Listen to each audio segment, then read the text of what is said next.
നമസ്കാരം. എൻ്റെ പേര് അജയ്ലാൽ. പട്ടം SVT ഹോസ്പിറ്റലിലെ ഫിസിയോതെറാപ്പി വിഭാഗത്തിൻ്റെ ചീഫ് ഫിസിയോതെറാപ്പിസ്റ്റായി വർക്ക് ചെയ്യുന്നു. ഇന്ന് ഞാനിവിടെ പറയാൻ ഉദ്ദേശിക്കുന്നത് ഹൃദയ ശസ്ത്രക്രിയയ്ക്ക് ശേഷം വീട്ടിലേക്ക് പോകുന്നൊരു രോഗി എന്തൊക്കെ ശ്രദ്ധിക്കണം എന്നുള്ളതിനെക്കുറിച്ചാണ്.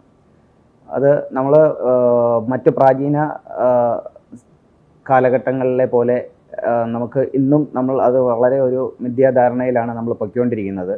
വിദേശ രാജ്യങ്ങളിലെല്ലാം തന്നെ കാർഡിയാക് റീഹാബിലിറ്റേഷൻ്റെ പ്രാധാന്യം ഊന്നിക്കൊണ്ട് അതിൻ്റെ ചികിത്സാ രീതികൾ ഉള്ളതുകൊണ്ട് അവർക്ക് വളരെ കൃത്യമായ ഒരു ജീവിതശൈലിയിലേക്കാണ് അവർ മടങ്ങി വരുന്നത്.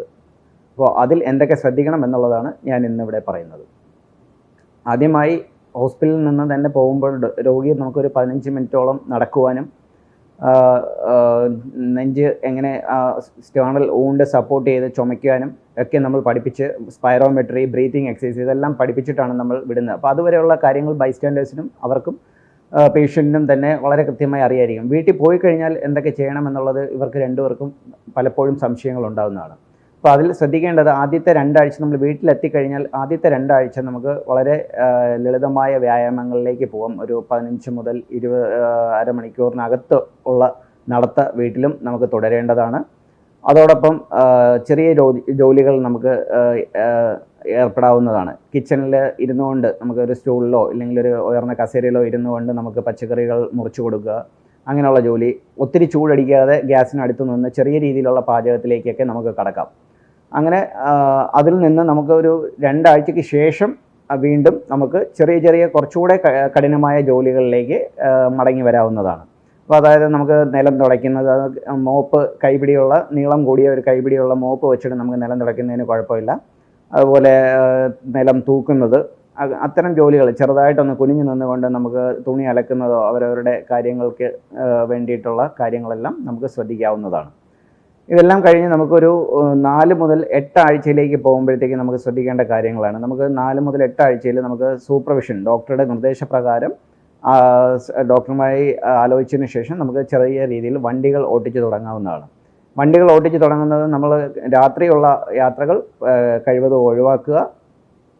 പകല് നമ്മൾ പോവുകയാണെങ്കിൽ തന്നെയും കണ്ടിന്യൂസ് ആയിട്ട് ഒത്തിരി ഓട്ടിക്കാതെ നമുക്ക് ഇടയ്ക്ക് ബ്രേക്ക് ചെയ്ത് നമ്മളൊന്ന് റിലാക്സ് ചെയ്ത് കുറച്ചൊന്ന് ഫ്രീ ആയതിനു ശേഷം മാത്രം, ക്ഷീണമുണ്ടെങ്കിൽ തീർച്ചയായും വണ്ടി യാത്ര ഡ്രൈവ് ചെയ്യുന്നത് അവിടെ നിർത്തുക, അത് തുടരരുത്. അതോടൊപ്പം തന്നെ ഈ 4 ആഴ്ച കഴിയുമ്പോൾ തന്നെ നമുക്ക് എയറോബിക് എക്സസൈസ് ആരംഭിക്കാവുന്നത്. എയറോബിക് എക്സസൈസിനകത്ത് നമുക്ക് വളരെ ലളിതമായ നടത്തം, ജോഗിങ്, സ്വിമ്മിങ്, അത് ഒത്തിരി അതികഠിനമായ രീതിയിലുള്ള സ്വിമ്മിങ്ങിലേക്കൊന്നും പോകരുത്, വളരെ ലളിതമായ സ്വിമ്മിങ്ങിലേക്ക് പോകാവുന്നതാണ്.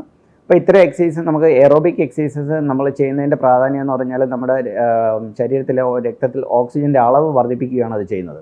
അപ്പോൾ ഇത്തരം രക്തത്തിൽ ഓക്സിജൻ്റെ അളവ് വർദ്ധിക്കുന്നത് കൊണ്ട് നമുക്ക് കുറച്ചുകൂടെ സ്ട്രെയിനിയസ് ആയിട്ടുള്ള എക്സസൈസ് നമുക്ക് ചെയ്യാനായിട്ട് ഇത് സഹായിക്കുന്നു.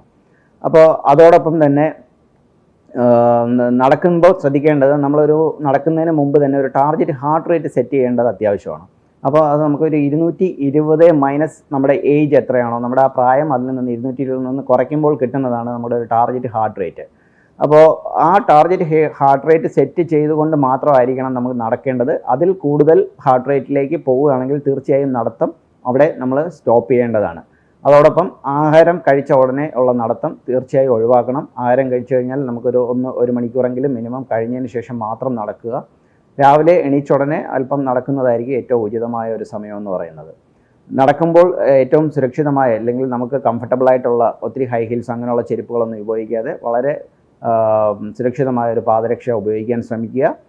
അതോടൊപ്പം ലൂസായിട്ടുള്ള ക്ലോത്തിങ്സ്, നമുക്ക് ഒത്തിരി ടൈറ്റായിട്ടുള്ള ട്രാക്ക് സ്യൂട്ട് പോലത്തെയൊക്കെ ഒഴിവാക്കിയിട്ട് നമുക്ക് വളരെ കംഫർട്ടബിളായിട്ട് ലൂസ് ഫിറ്റിങ്സ് ആയിട്ടുള്ള ക്ലോത്തുകൾ ഉപയോഗിക്കുക. അതോടൊപ്പം ഭക്ഷണമാണ് ഇതിനകത്ത് വളരെ പ്രധാനം. നമ്മൾ ഈ എക്സസൈസസ്, വ്യായാമത്തിലേക്ക് കടക്കുമ്പോഴത്തേക്കും നമുക്ക് ഏറ്റവും അധികം എനർജി സ്പെൻഡ് ചെയ്യുന്നൊരു ഇതാണ് എക്സസൈസസ് എന്ന് പറയുന്നത്. അപ്പോൾ അതിന് വേണ്ടിയിട്ട് നല്ല പ്രോട്ടീൻ ആയിട്ടുള്ള ഡയറ്റ്സും മറ്റു വൈറ്റമിൻസും കലോറീസ് എല്ലാം വരുന്ന രീതിയിലുള്ള ഒരു ഡയറ്റ് നമ്മൾ ഡയറ്റ് പ്ലാനിലേക്ക് പോകേണ്ടതുണ്ട്. എക്സസൈസ് ചെയ്യുമ്പോഴത്തേക്ക് നമ്മൾ നടക്കുകയാണെങ്കിൽ തന്നെ നമ്മൾ കൂടെ നടക്കുന്ന ആളുമായി മിതമായ രീതിയിൽ നമുക്ക് സംസാരിക്കാൻ കഴിയുന്ന ആ ഒരു രീതിയിൽ മാത്രമേ കിതയ്ക്കുന്ന രീതിയിലേക്ക് പോവുള്ളൂ. അതിൽ കൂടുതൽ നമുക്ക് സംസാരിച്ചുകൊണ്ട് നടക്കാൻ കഴിയുന്നില്ലെങ്കിൽ ആ വ്യായാമം അതികഠിനമായ രീതിയിലേക്ക് പോവുകയാണെന്ന് മനസ്സിലാക്കി നമ്മൾ അതിൻ്റെ ഫ്രീക്വൻസി കുറയ്ക്കണം. അതോടൊപ്പം എക്സസൈസ് ചെയ്യുമ്പോഴത്തേക്ക് ആദ്യമേ തന്നെ വളരെ ധൃതിയിൽ നടക്കാൻ ശ്രമിക്കരുത്. നമ്മളതിനെ 3ആയിട്ട് ഡിവൈഡ് ചെയ്തുകൊണ്ട് ഒരു വാം അപ്പ് ഫേസ്, ഒരു exercise phase and cool down phase ആയിട്ട് നമ്മൾ 3ആയിട്ട് ഡിവൈഡ് ചെയ്യുക. ആദ്യത്തേതിൽ നമുക്ക് വളരെ സ്ലോയിൽ കുറച്ച് വ്യായാമം, ശരീരമൊക്കെ ഒന്ന് അനങ്ങത്തക്ക രീതിയിൽ ചെറിയ രീതിയിൽ ഒന്ന് വാം അപ്പ് ചെയ്ത് നടക്കുക. അടുത്തതിലും ഏറ്റവും കൂടുതൽ കുറച്ചുകൂടെ എക്സസൈസ് ചെയ്തുകൊണ്ട് നമുക്ക് മുന്നോട്ട് പോവാം. അടുത്ത വീണ്ടും ലാസ്റ്റ് നമ്മൾ ഇരിക്കുന്ന സമയത്ത് കഴിയാറാകുന്ന ആ ഒരു ഫേസിലേക്ക് വരുമ്പോൾ നമ്മൾ കുറച്ച് എവിടെയെങ്കിലും ഇരുന്ന് നമ്മൾ ഒരു റെസ്റ്റ് ചെയ്യുന്ന ഒരു ഫേസിലേക്ക് കൊണ്ടുവന്ന് അത് അവസാനിപ്പിക്കേണ്ടതാണ്. ഇതിൽ പ്രധാനമായും ഇനി ശ്രദ്ധിക്കേണ്ട 1-2 കാര്യങ്ങളാണ് പറയുന്നത്. ഏറ്റവും അത്യാവശ്യമായിട്ട് നമുക്ക് നടക്കുന്ന സമയത്ത് നമ്മുടെ ഹൃദയമിടിപ്പ് നേരത്തെ പറഞ്ഞ ടാർഗറ്റ് ഹാർട്ട് റേറ്റിൽ നിന്നും അധികമാവുകയോ ഹൃദയമിടിപ്പ് നമുക്ക് ശ്വാസം കിട്ടാത്ത ഒരവസ്ഥയിലേക്ക് പോവുക, നെഞ്ചുവേദന അനുഭവപ്പെടുക, തലചുറ്റൽ, അതുപോലുള്ള എന്തെങ്കിലും ബുദ്ധിമുട്ടുകൾ നമുക്ക് അനുഭവപ്പെട്ട് കഴിഞ്ഞാൽ വ്യായാമമായാലും എല്ലാം അവിടെ അവസാനിപ്പിച്ച് തീർച്ചയായും ഒരു ഡോക്ടറുടെ അഡ്വൈസ് എത്രയും പെട്ടെന്ന് എടുക്കുകയാണ് വേണ്ടത്.